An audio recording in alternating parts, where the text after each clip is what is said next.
Welcome to Project Zion Podcast. This is Cuppa Joe, where we explore restoration history, and I'm your host, Karin Peter. Our discussion today is part of a series of conversations about the historical and theological journey of Community of Christ. Our resident panel members are Lach Machay and Tony Chvala-Smith. Lach is an historian, the director of Community of Christ Historic Sites, and serves on the Council of 12 Apostles. Tony's a theologian who teaches scripture and theology at Community of Christ Seminary and Graceland University. Both Lach and Tony are familiar to Project Zion listeners, so we welcome both of them this morning. In this series, we're following the development of the early church, the reorganization, and our journey as Community of Christ.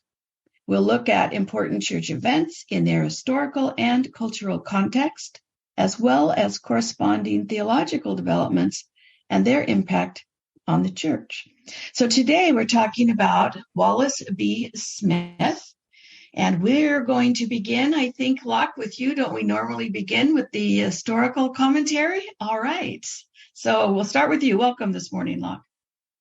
Always great to be with you, Karin.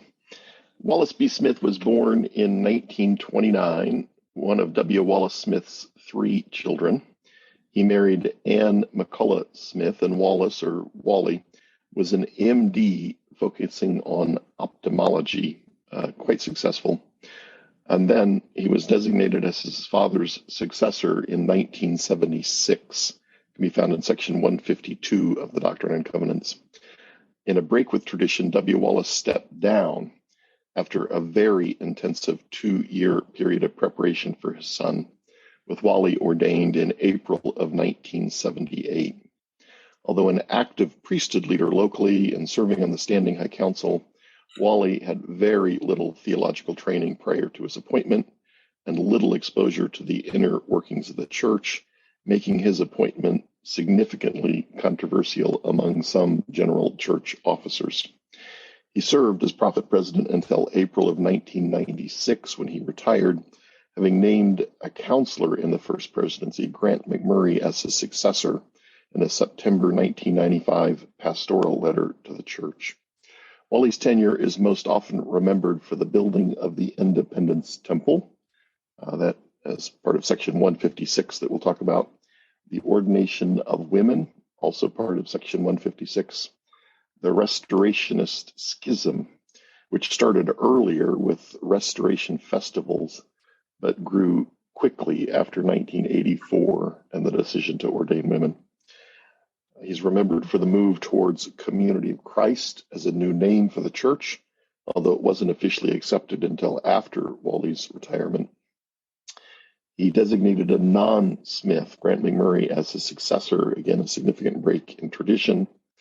Also during this time, a program that there was significant focus on faith to grow, to strengthen members and increase membership. Unfortunately, that was swallowed by the Restorationist Schism. Also, during this time, the Lundgren murders in Kirtland. So let's look a little more at section 156. This is April of 1984. It released Charles Neff from the Council of 12 and called Jeffrey Spencer to replace him. It discussed the purpose of the Independence Temple, explored priesthood calling and commitment, an attempt to engage more fully priesthood members and better prepare priesthood members. It opened a path for the ordination of women, and it reemphasized the role of members in bringing about the cause of Zion.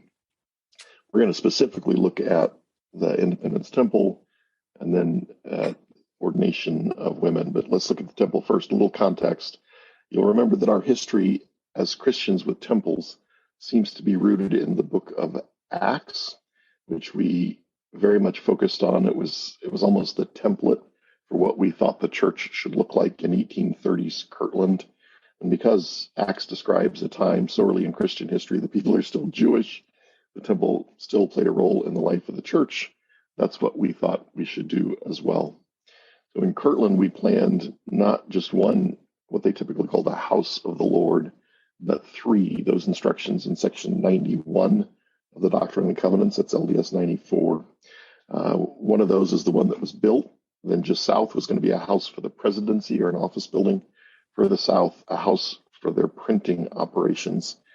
And it was our tendency to fill our public squares with temples, which often led to conflict with neighbors. We weren't putting courthouses in the middle of our communities, but sacred buildings. In Independence, at the same time, plans for a temple quickly grew from one to a 24 temple complex. And then the community was going to surround that complex. Our understanding of what fell into the realm of sacred was very broad, with schools for children, print shops, church office buildings, and storehouses for the poor, all considered worthy of being housed in temples.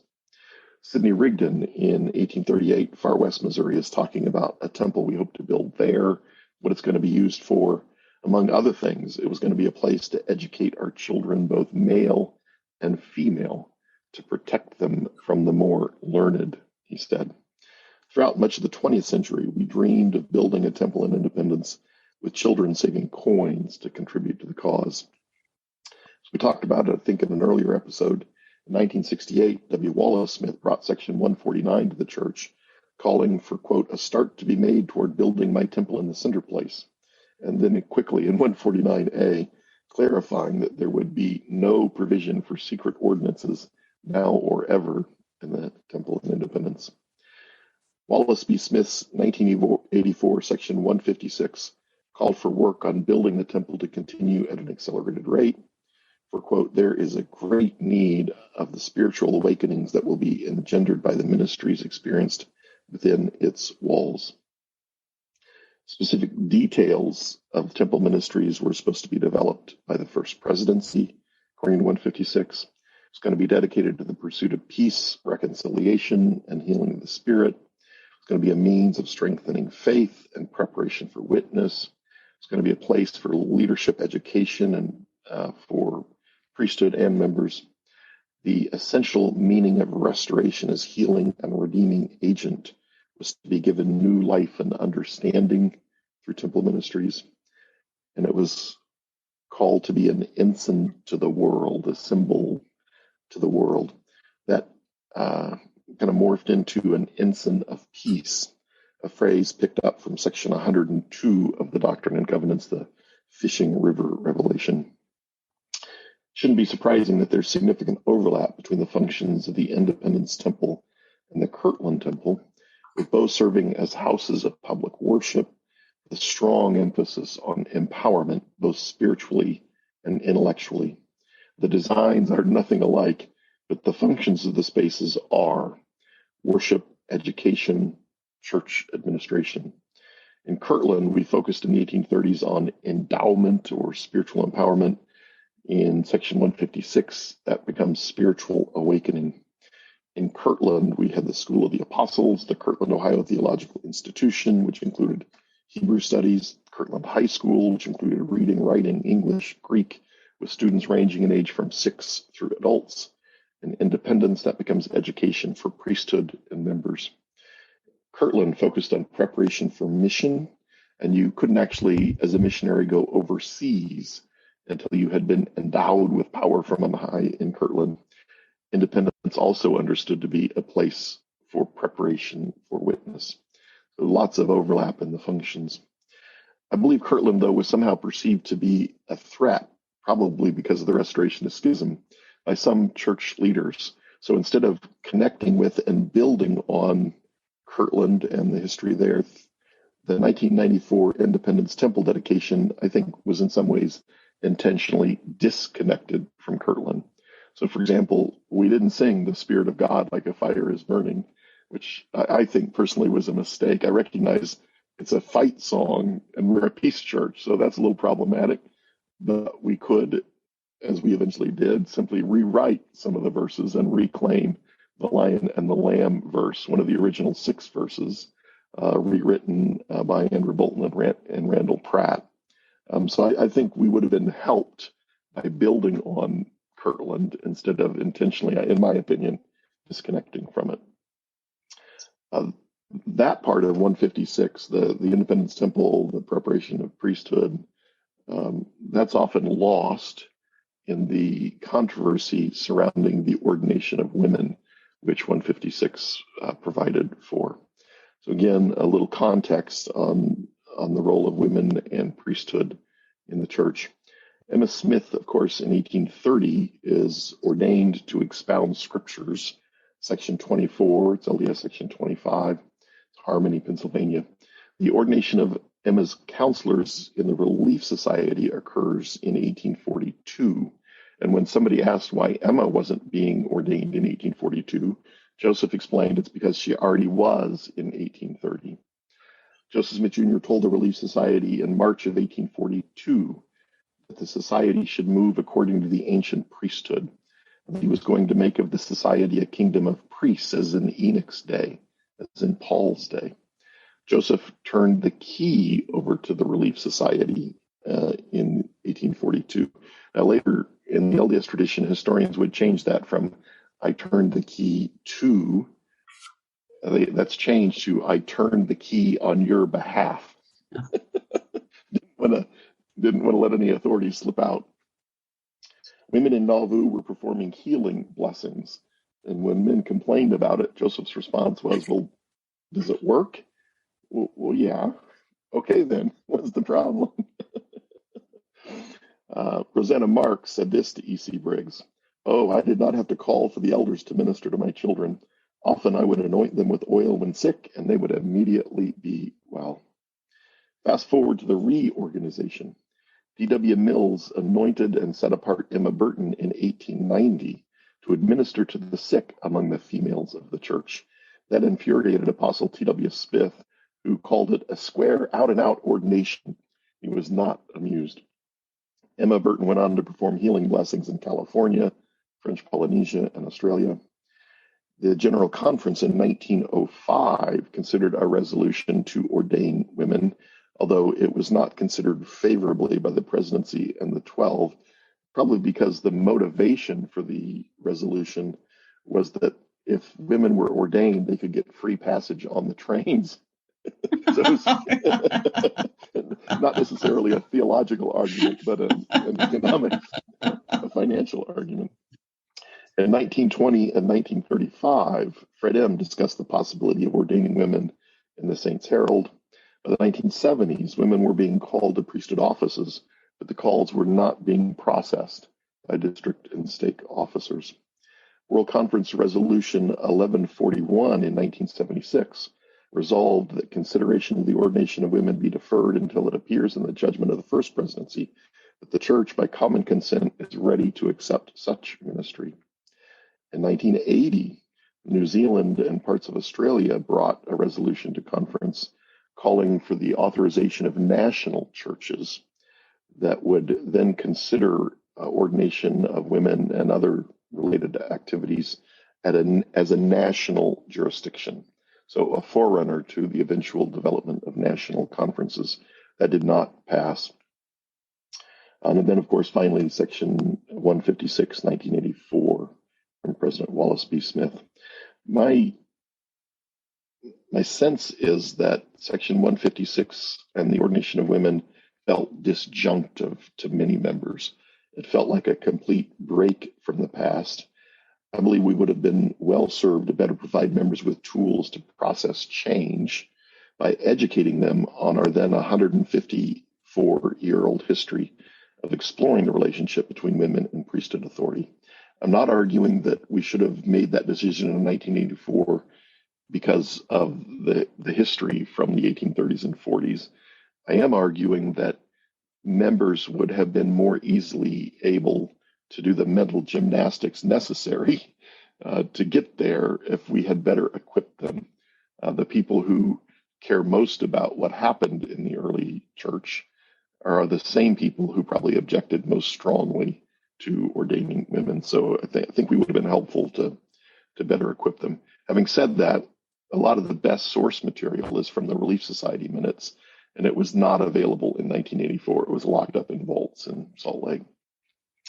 Initially, those who hoped to reverse Section 156 came to the 1986 conference well prepared with lots of parliamentary maneuvers, again, trying to remove it from the Doctrine and Covenants. When this didn't happen, a more significant schism developed with thousands separating into restoration branches, they became known as.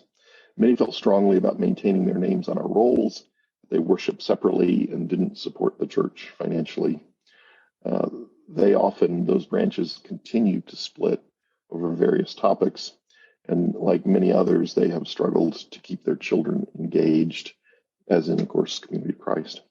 Some of those restorationists united under Frederick Larson and established the Remnant Church of Jesus Christ of Latter-day Saints.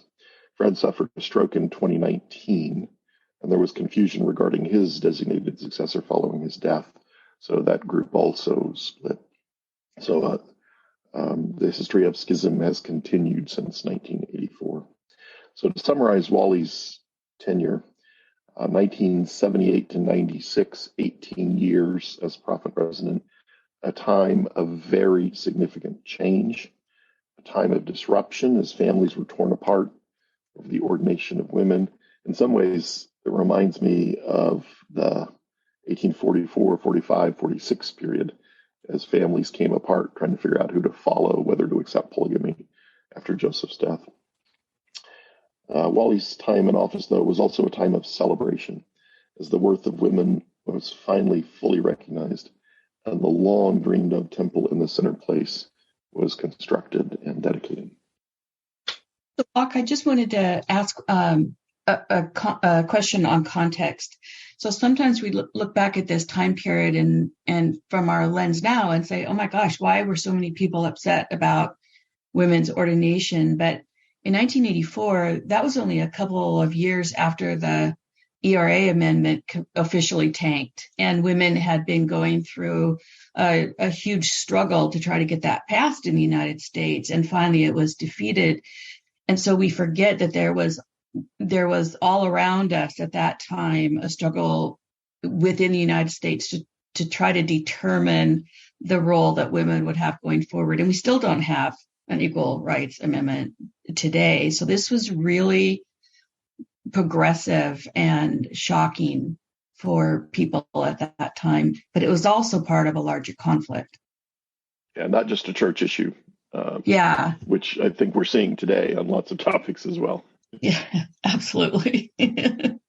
So I guess that wasn't a question. That was a comment coming from my own perspective of that time, that was just a really difficult time.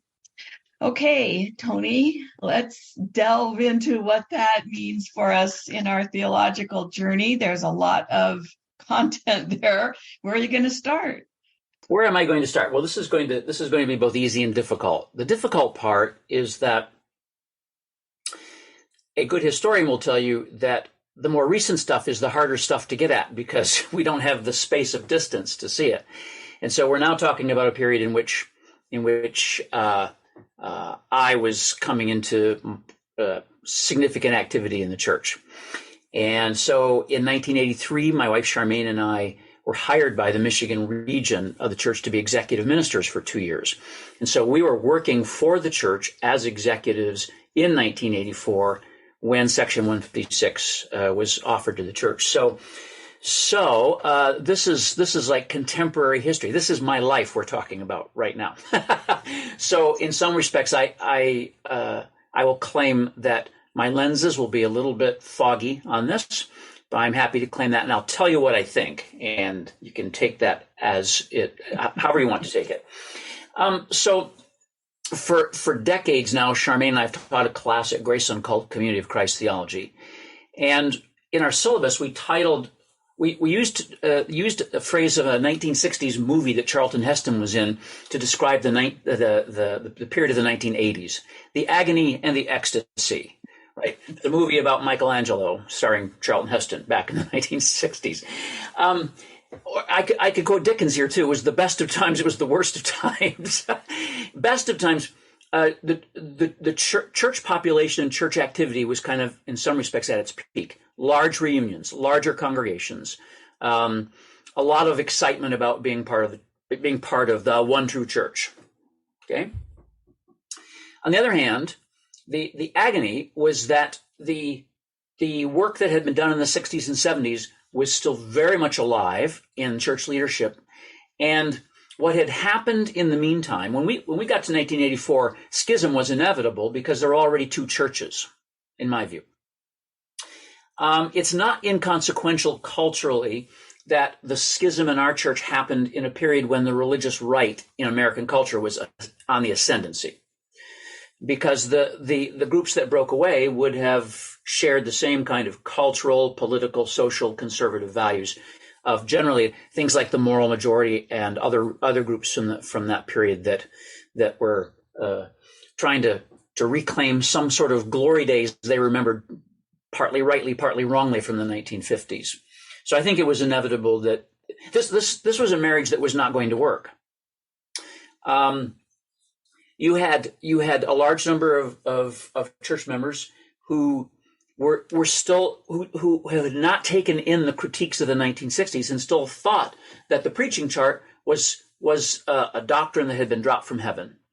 They were showing it in the form of slides called "Go Ye and Teach" slides, and so they had not taken Arthur Oatman's thoughtful critique in the 1960s that doctrine is our best guess. And doctrine can be reformed. They assumed that doctrine were infallible truths, and they assumed that the "Go Ye and Teach" slides, the one true church, the preaching chart theology, that was an immutable thing that had always been from 1830 on. And along with that went a real lack of historical consciousness about development, about how things change and move and develop. So essentially we had a fundamentalist church inside the reorganization, and another church that was sort of struggling to be born that was coming out of the 1960s and 70s, and that was yearning for some kind of relevancy to the late modern world. So it was just simply, I understand what Lach was saying. I'm not sure I fully agree, just simply because I think the theological worlds these two groups were living in were so different. There was just simply no way that you could imagine a reconciliation of those worlds. So, what can I say about this period? Well, let me go to Lach mentioned that Section 156 struck many people as disjunctive. Actually, that's a word that appeared in a January 1984 editorial in the Herald from the first presidency, probably written by Alan Tyree, though it's not known for sure. The editorial was titled New Revelation, and its whole theme was disjunctive revelation. How new revelation, if it's really new, will often be disjunctive with the past. I remember reading it at the time. Church members read their heralds a lot then, and I remember a lot of us reading the January Herald and reading that editorial and thinking something's up. Here we are a couple months away from World Conference and something's up here. So at the time, it seemed like a brilliant statement. As I look back at it in retrospect, I think it was the wrong language. So this was a place where one could have made the case. The ordination of women is not disjunctive with the past. It was pushed aside in the past and actually was in the past. There are women deacons, women apostles mentioned in the New Testament, women prophets. And so disjunctive made it sound like this was going to be a departure from orthodoxy. And that's how Section 156 struck a lot of restorationist-minded church members then. It was a departure from the orthodoxy that they were deeply embedded in, right? So in reality, the ordination of women could be demonstrated from the New Testament. And also what could be demonstrated was that in the late New Testament period and into the 2nd and 3rd century, it was pushed to the side as the church tried to accommodate in some ways to the Roman culture, to a suspicious Roman culture that it found itself ever more involved in. So But we have seminary students read that editorial in Community of Christ Theology because it's really, I think, an important piece of theology from that period. Essentially, what was happening was the presidency was trying to prepare people for what was coming in 1984. Now, this 1984 DNC 156. Sometimes I'm a little shocked that it hit people like a stone dropped out of heaven, when in fact for 20 years or more, this had been on the docket. People had been talking about this. In fact, when I joined the church in 1975 in the South Central Michigan district, I discovered as an 18-year-old, there was a controversy there because a pastor in that district had submitted a call to the office of elder for a woman to the district president. The district president, who later became a restorationist, was not happy about this, sent it up the line, and it got stalled. And that congregation became quite unhappy about that. And so this controversy had emerged. Section 156 was not a bolt from the blue, really. There had been discussion, argument, disagreement, debate for a long time about it. I think what was shocking was that it came from the prophet. Now, I have to say, 1984 was my first experience as a delegate at World Conference. And I was an elder. I was a newly ordained elder, so I was in the elders' quorum meeting, which met in Stone Church, in the main sanctuary of Stone Church, packed. And when the document was read, there was like this moment of like the deep silence that you would the nothing that's in the universe of silence, right? Absolute silence. And then the whole chamber exploded. And people were trying to get the floor, yelling to get the floor. And the arguments were of two kinds. One kind of argument was the prophet's been deceived. Don't pay any attention to the temple stuff in it. That's the woman stuff is a rotten apple and it spoils the whole barrel. And so none of this is true. And the other kind of argument was Scripture's not infallible. We've never believed that. And we have to be open to new revelation. And this is already happening. And right. So it's kind of an argument that pitted very old interpretations of tradition with a lot of proof texting of some Scripture versus new understandings of tradition and new understandings of Scripture, pitted the two things together. And I was right there and I watched it. And then I, of course, was part of the conference deliberations on Section 156. By the way, that same conference, there was also a resolution on open communion. And there was a discussion session in the auditorium chamber. I actually spoke in favor of it, but the people lined up at two different microphones to speak for and against. The line was exceedingly long for that.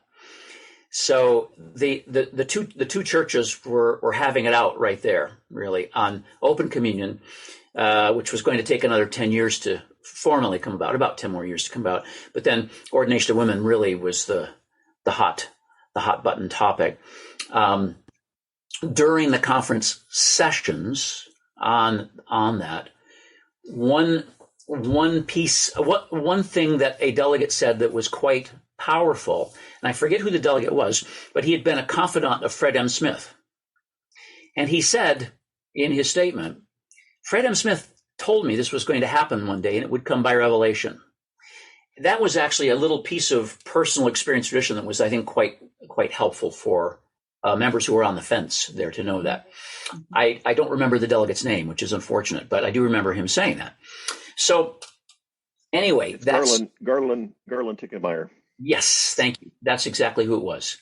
Yeah, I remember right where he was standing when he said it. So it was, now after the conference, out in jurisdictions, regional presidents and stake presidents had enormous firestorms to put out. And Charmaine and I worked for the church in the Michigan region, and our regional president, Gary Beebe, and regional bishop, Larry Norris, were exceptionally good leaders. And immediately when we got back, they planned a series of meetings in 4 parts of the state that were connected then to the 4 campgrounds connected in those parts of the state. And those meetings were say what you have to say, but we're going forward with this. And so it gave people a chance to air and also hear from experiences from folks who've been at conference and so on. I think it helped significantly there to limit the subsequent damage caused by schismatics on that. So that's kind of a little bit of my experience of that whole era. I can also say that Charmaine was among the first group of women ordained in 1985. She was ordained November 17th, 1985, I believe it was. And we were living in Toronto at the time. We came back to Michigan where it had been processed for that event. So what else can I say about the theology of this period? Well, there were a couple of absolutely brilliant theologians who worked for the church then. Duane Cooey, who became a presiding evangelist during that era, and Jeffrey Spencer, who went into the Council of 12. Both of them became very dear friends and mentors to Charmaine and me. And Cooey had been very influential in the 60s and 70s, and Duane was very much influenced by the theology of Paul Tillich. I asked him once, what's one of the most important things you ever read from Paul Tillich? And he told me Tillich's famous, it's like 1947 or 8 sermon, You Are Accepted, a sermon on justification by faith, was extremely powerful to Duane. And Jeff Spencer became an important personal friend as I was trying to navigate whether I wanted to stay with this with this church or not. He's one who helped me when I was a seminary student to realize that one need not surrender one's intellect in order to be a member of the church. That was important for me at the time. This was a period in which the word grace came increasingly more fully into Community of Christ vocabulary, or RLDS vocabulary. In the material that was prepared to help people adjust to the Faith to Grow program in the early 80s and so on, the concept of grace was lifted up. Prior to that, grace had been spelled with 4 letters in Community of Christ theology. We weren't like those Protestants who were saved by grace. Well, we came to see that was a problematic theology. And I remember Jeff Spencer many years later in a lecture once saying that he went to do a study on grace back in that period, and he went to the Book of Mormon, and he went to the index of the Book of Mormon, and he knew the word grace appeared several times in the Book of Mormon, but it wasn't in the index. And he said, in the index, you went from God to grave without grace, which is a very charming and powerful statement. And so then, of course, Wallace B's section 156 brings peace and justice language right into the fore of the church, right into church life. And that's been catalytic ever since. But I think something else that's really important in section 156 that gets overlooked is his use of the phrase in regards to the temple, that it shall be a place in which the essential meaning of the restoration as healing and redeeming agent will be explored and so on. Essential, right?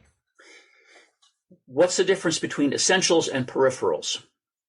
Or as they said in the 70s, ultimate principles and middle principles. That was language being used in the church. What are our ultimates? Going back to Charles Neff wondering, gosh, what should we teach in Asia? What's the most important stuff and what's less important? And it turns out that one of the reasons there was a schism is because the less important stuff was the most important stuff for one group of people, right? And so the first vision, the plates, the old story, Inez Smith Davis, and so on, that had been the gospel for some people. Well, when Wallace uses that language of essential meaning as healing and redeeming agent, it gave a lot of church members who were uncertain whether this denomination had anything further to offer them. If all it was a fundamentalist sect off of Mormonism, then there was nothing really here for a lot of people. But then if the essential meaning of this can be identified as being a healing and redeeming agent in the world. That is, in other words, going from being the restored church to a church whose mission is to restore people, to restore the humanity of people. That became a basis, a theological basis for lots of people to say, this is something I can sign on to. So I think that was a very insightful part of that section, and also what I would call an example of the reorganization / Community of Christ being the Protestant side of the Restoration movement. Protestantism, if I may use Tillich's language, Protestantism exists as a critical reduction to essential principles. Right? And so after Nauvoo, we had to decide what's the most important stuff. We'd always been thinking about that, always been trying to figure out what's most important. It's just that from the 1880s to the 1980s, the whole 1-2 church story, as it was laid out in the preaching charts, had kind of replaced the search for critical, essential principles. So, what are some other things I can say about this era theologically? You could say this is an era of clashing mythologies, right? An old mythology. I don't use mythology in a negative sense, but an old mythology of the story, the mythos of the restoration of the original church, that story, versus a new story of a church that is trying to come into thoughtful conversation with late modernity and is willing to rethink itself and strip down to its most essentials in order to do that. So two different symbol systems at work there. This is a Charmaine and I were talking about this yesterday, about this period, and she mentioned that section 156, Wally gives a very brief glimpse of the revelatory process. In other words, there's a little preamble to the section, and he talks about prayer and fasting and carrying the burdens of the church and trying to understand what the Spirit wants to say, and that the nature of the stuff he's about to bring forth is so revolutionary. He had to keep seeking over and over. Is this right? Is this right? In other words, he gives a window into the human side of the revelatory process. And I thought that was a really, really good point she made in it. It applies from that point on. You will see subsequent sections of the Doctrine and Covenants often have in a preamble something about the experience of the prophet, and it helpfully demystifies the process. Right? In other words, this is a human being who has authority and is charged to discern these kinds of things, but how they wrestle with it. So, something else that she mentioned, I think that's worth mentioning, is that in this period, you had people trying to rethink the nature of priesthood. So, for example, Larry Norris, who was the Bishop of Michigan, Charmaine reminded me, he was insistent on helping people understand that priesthood was about servant ministry, about being a servant to others, which you would think is natural, and yet I remember very clearly there were two tiers in church life, quote unquote, the holy priesthood, and then the rest. And you could feel that tiering easily in church life at the time. But people like Larry began to take priesthood and instead of an up-down hierarchy, began to shift it over 90 degrees so that it was a more lateral and less hierarchical in terms of how it functioned. I think that's been very, very important for us. So those are some things I can think of related to this period. One other thing I could mention or I think I should mention, is that the concept of Zion went through some shifts in this period. Jeff Spencer wrote an article on Zion as symbol and process. And in the old mythology, which was still present, there were people who wanted to gather to Jackson County in the 1980s who were anticipating that Enoch City would drop out of the sky here when people got their stuff together enough. And Roy Chevelle had long before that tried to steer people away from that sort of mythological idea of Zion and the kingdom of God. But it was, it it had long play in the church, and so it was hard to steer people away from that. But Jeff Spencer tries to argue, look, Zion is a process. It's an ongoing thing. Zion is a word we use to describe this process of more fully trying to live out a vision of God's future in the world. And so that became new language for the church at the time. And I should also mention the 1982 hymnal, Hymns of the Saints, the burgundy one, which for me at the time was the new hymnal, because the hymnal I used when I first joined the church was the gray hymnal. The gray hymnal, the hymnal. Yes. Right, from 1956, I think it was. But Hymns of the Saints had a lot of new stuff in it, as well as old stuff. And if you want to get a sense for theological shifts, it's interesting to go to Hymns of the Saints and find hymns that were in the gray hymnal that have been rewritten. Mm-hmm. So, for example, the old David H. Smith hymn, "Let Us Pray for One Another," an old prayer service hymn that had a kind of it was lovely but also dark. The scourge goes flaming past. It's the sense of we're all huddled together, waiting for the end to come, and so on. Well, Morris Draper took that hymn and added Zion process language into it, and completely changed it in a way that fit the church's sense of itself better in the 1980s. But you can compare hymns that were retained and changed, and you can learn a lot about theological change that way, just by doing that kind of comparison. As well as hymns that didn't make it into the red hymnal that had been in the gray hymnal, including a bunch of national anthems and some old-timey hymns that people loved that lamented that they were not included in the new hymnal. Yeah. Now, I'm at an age where I can compare then to now.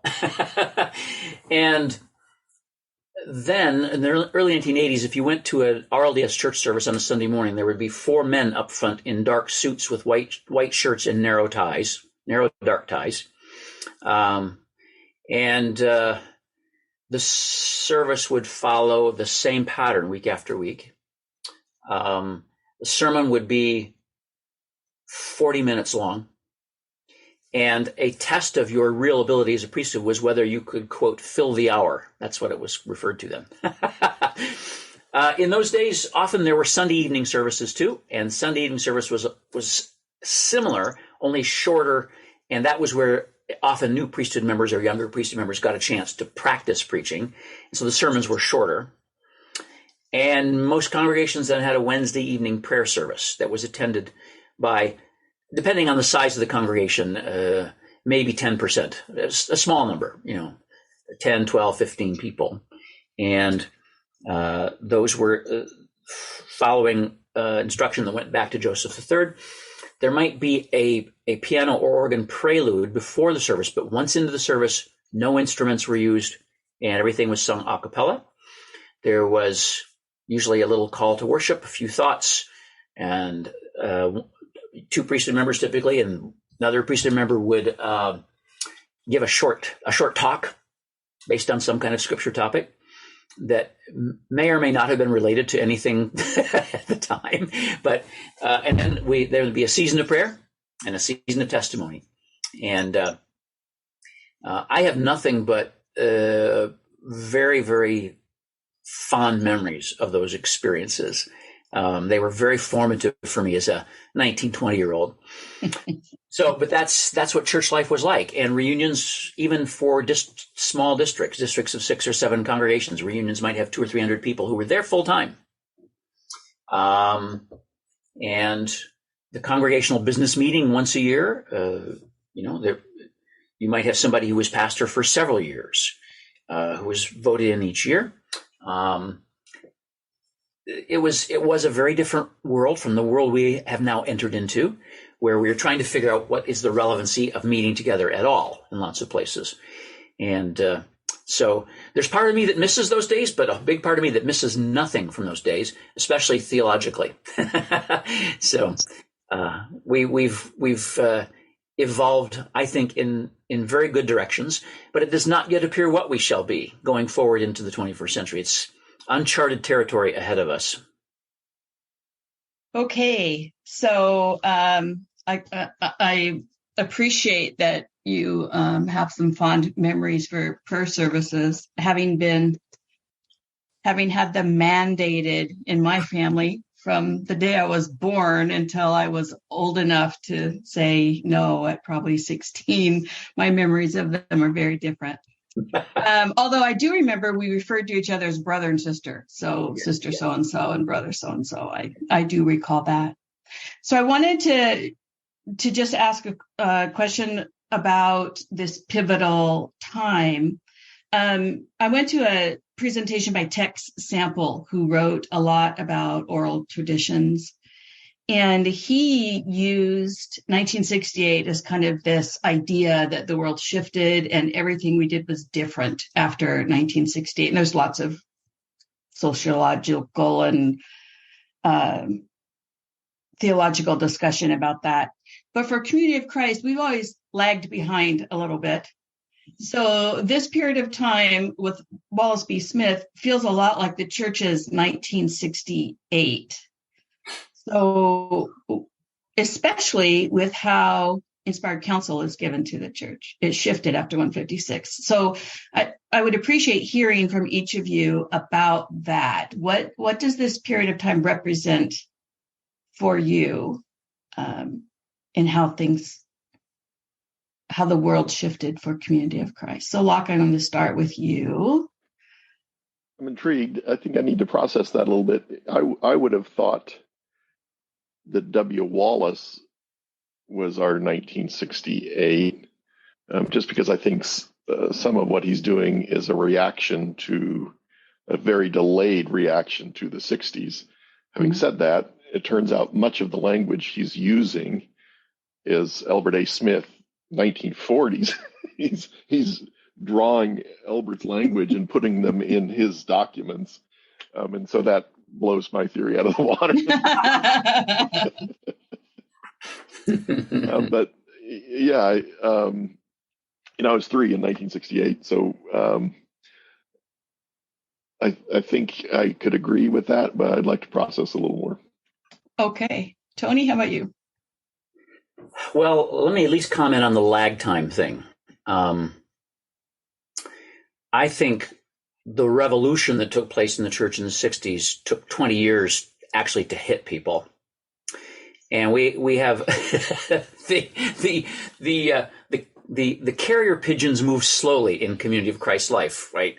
And so it took, and once they got there, once Community of Christ congregations or RLDS congregations started forming the 7 commissions, right? The Worship Commission and the Zionic Relations Commission and the Missionary Commission. Those commissions lasted decades. They lasted until long after we had moved beyond commission systems locally. We have this kind of this sort of slow evolutionary process out in the church. So I can perhaps understand that the American cultural revolution that took place in 1968 took that long actually to hit Community of Christ congregations. And that's partly because of the sectarian mindset of the church. As a sect, to use the term neutrally, is a very tightly knit group of people who have kind of strong boundaries between inside and outside, a real strong sense of their identity and their reason for being, and they protect their boundaries. And so it takes a long time for things to permeate. So, I can see the 1980s. One of the things the 1980s did was it did create a kind of a decade and a half long identity crisis for the church, right? So back in the one true church, go ye and teach days, you knew exactly why you were RLDS and why everybody else was wrong, or at least not right enough. Right?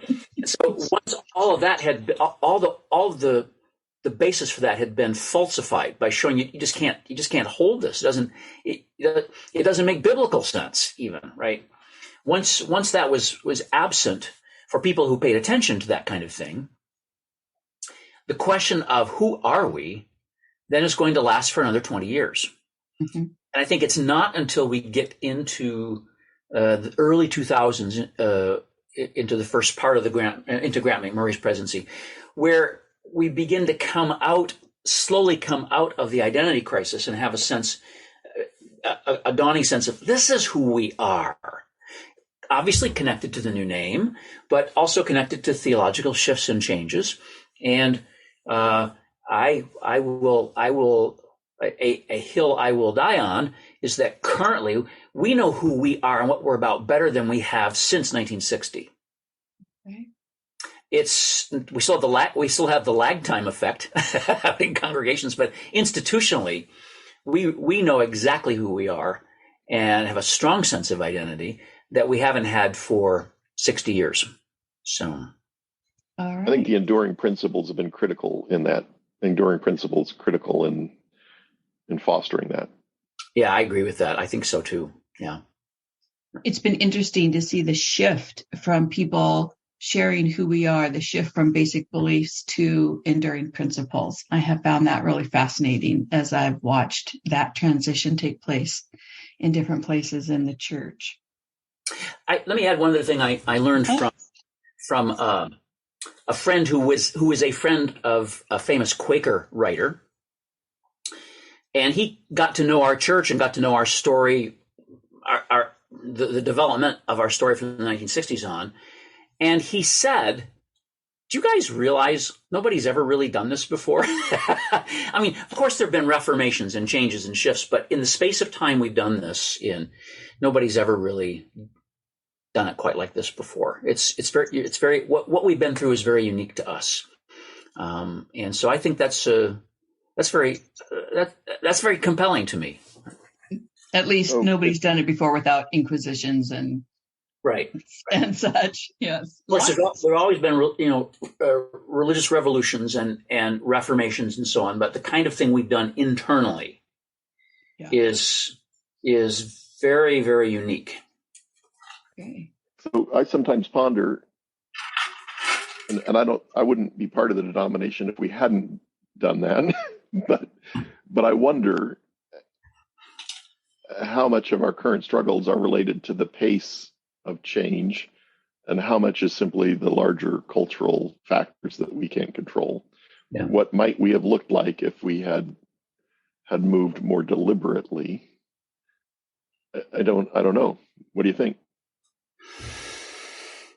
Yeah, well, I'm not sure. I mean, I think in a sense there was some deliberation in it.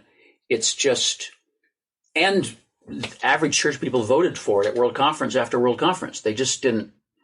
You just couldn't see the big picture, what you were voting for, what the outcomes would be, and so on. But it's somewhat easy to Monday morning quarterback on. I wish church leaders in the 70s had done this, or I wish church leaders in the 1980s had done this. But when you're trying to manage, think of that Far Side cartoon of the crisis clinic on fire floating down the river toward the waterfall. When you're trying to manage the crisis clinic, you have to do what you have to do at the moment. And so we have different kinds of principles in place now. If we had to go through that again now, we would do it differently. But that's because we have grown, right? I do things differently now in my 60s than I would have done them in my 30s. It's because I've learned a few things. So I don't think for me, I'm able to look back at that era and say, gosh, I wish church leaders had been more careful about this or about this or about this. It was going to be hard to manage anything in a church that was actually two churches. Okay. So before we close, I want to call our listeners' attention to some other Project Zion podcasts that might be of interest after the conversation today. So episode 34 is an interview with Wallace B. Smith that you can listen to and hear him talk about this period of time. And if you want to hear a different perspective on it, or maybe simply a different angle on it, you can listen to episode 217, which is Julie Smith, who is the daughter of Wallace B. Smith. And in that conversation, she talks about this time period and what it was like in the household and being a female child of Wallace B. Smith as all of this unfolded. So there are more that discuss 156 and other aspects of our conversation today, but those two in particular are excellent ones to listen to. So any last comments or questions or anecdotes or anything from this time period that either of you would like to share? So I think we did an amazing job of learning from our experience in the 1980s, and did a really nice job preparing people to discuss the name change, for example, which I think could have been much more disruptive, equipping them to process that by exploring the various names through the years, et cetera.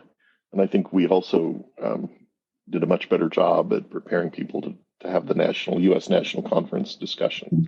So I'm thrilled that we learned from our experience, and I think of.